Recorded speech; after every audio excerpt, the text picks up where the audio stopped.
Social identity தியரினா என்னன்னு சொல்றேன்னு சொன்னேன். So here we go.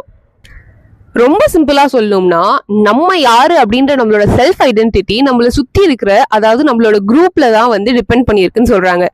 Also நம்மள சுத்தி இருக்கிறவங்கள வந்து நம்ம இன் குரூப் அவுட் குரூப்னு பிரிப்போமா. நம்மள சுத்தி நம்ம கூட க்ளோஸா இருக்கிறவங்க எல்லாரும் நம்மளோட இன் குரூப், அதாவது நம்ம குரூப்ன்ற ஒரு சென்ஸ் ஆஃப் ஐடென்டிட்டி அவங்களோட இருக்கும். அவுட் குரூப்ன்றவங்க இப்ப நீங்க ரோட்ல யாரையோ பாக்குறீங்க, இல்லைன்னா பஸ் ஸ்டாப்ல நின்றுட்டு இருக்காங்க யாரோனா, அவங்க எல்லாம் உங்களோட அவுட் குரூப் ஆவாங்க.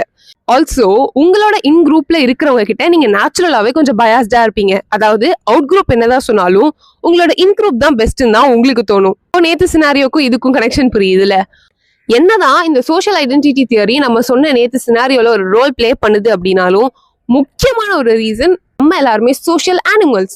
குரூப்போட ஒன்னா இருக்கதான் நமக்கு முடியும். அண்ட் மோஸ்ட்லி அது நம்மளோட சர்வைவலுக்காக நமக்குள்ளே எவால்வ் ஆன ஒரு விஷயம். ஸோ நம்மளால குரூப்ல தான் இருக்க முடியும். எல்லாரும் ஒரு விஷயத்த ஆமான்னு ஒத்துக்கும் போது நம்ம மட்டும் இல்லைன்னு சொல்லி தனியா நிக்கிறதுக்கான பயம் ஆல்மோஸ்ட் எல்லார்கிட்டயுமே இருக்கு.